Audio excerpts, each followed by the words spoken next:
Welcome to Wisconsin in Focus. I'm JD Davidson. It's the season of polls. It seems like almost daily a different poll is released showing which candidate is leading, which race, and which voters care about which issues. Earlier this week, the Institute for Reforming Government released its latest poll that showed what Wisconsin voters care about heading into the November general election.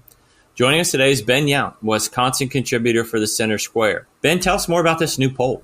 The IRG is calling it their kitchen table issue poll, and it asks voters, what are you most concerned about? What is it that what's your number one issue heading into the November election? And unsurprisingly, because this is something we've seen in other polls, the economy is the top issue for most voters. And when you put together the economy plus personal finances plus worries about high prices, you really do get a clear picture that for the vast majority of voters, their ability to keep up under inflation is driving the bus. Chris Reeder with the IRG spoke a little bit more about it. This election is shaping up to be policy driven on policies that matter at the kitchen table. So it's what keeps moms and dads up at night, and it's personal finances, and it's the economy coming through loud and strong. That's what they want to see solutions on.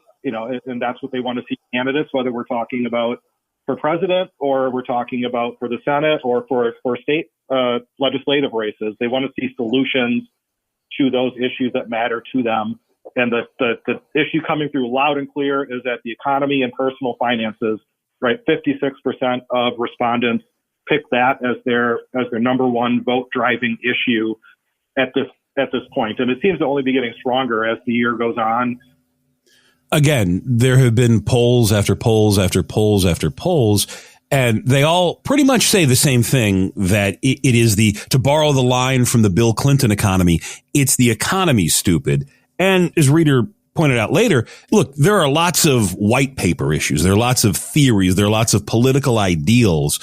But the economy is real. You go to the grocery store every week. You put gas in your car every week. You got to pay the mortgage every month.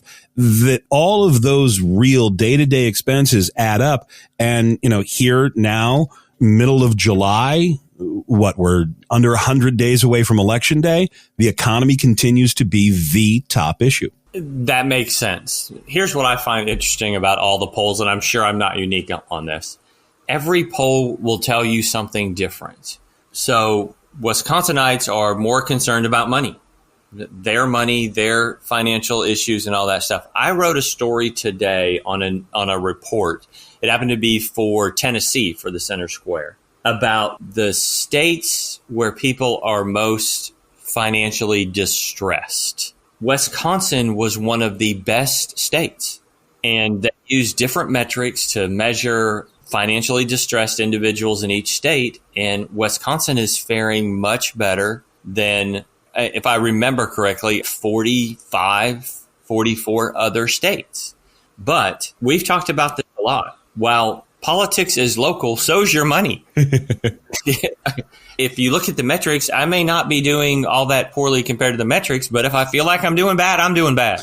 That was one of the big takeaways from the IRG poll, is that 71% of people in the state, 71%, say that their income hasn't kept up with the pace of inflation. And so while on paper you may be making a fine salary and you haven't lost money, and Wisconsin has had relatively stable unemployment for years, I mean, we're hovering right around 3%, it's the cost of everything else. And if you've been to the grocery store, the box of pasta that used to cost $1 is now $1.25. Tank of gas that used to be $80 is now $100 or more, depending on how big your car is. And then you get to the other things. Okay, we got another teenage driver coming to my house. We're going to have to buy another car, but the days of a $10,000 used car are over. And the interest rate on car loans is what, like 8-9%, something like that. And it's the same thing with houses. It's the same thing with being able to retire. There are so many little things that people say, yeah, I'm just not doing as well as I was 4 years ago. And this is the particular point, not the point of the surveys, but the pointy end of the spear is that every single presidential election is about, are you better off now than you were 4 years ago? And if this poll from IRG is to be correct, 7 in 10 people in the state of Wisconsin say, no, I'm not better off now than I was 4 years ago. I hate when we do this, but I'm going to do it.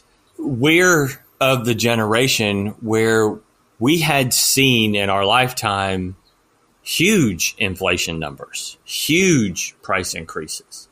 There's at least one generation or possibly two where I remember when gas was 35 cents a gallon, and I'm not that old, but there is at least one generation or two that they've never seen high interest rates. They've never seen high inflation.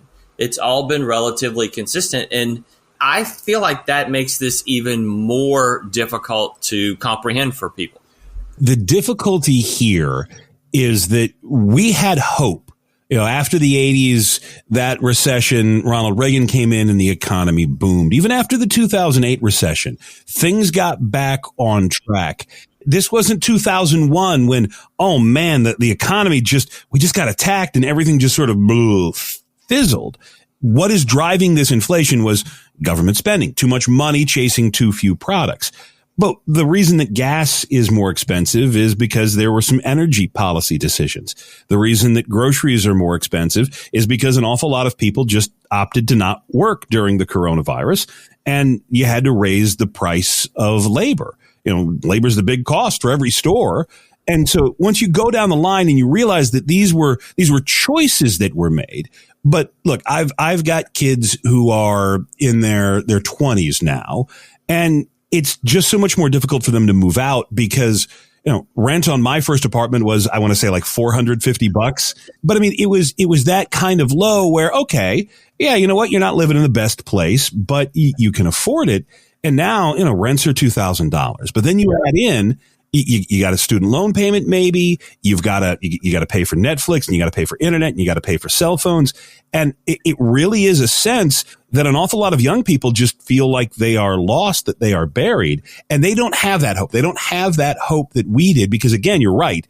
They didn't see it dip and then come back up. And I think anything that's going to bring it back up, I think that hope is always a great motivator. But there's got to be some hope injected into this situation. Ben, thanks for joining us today. Listeners can keep up with this story and more at thecentersquare.com.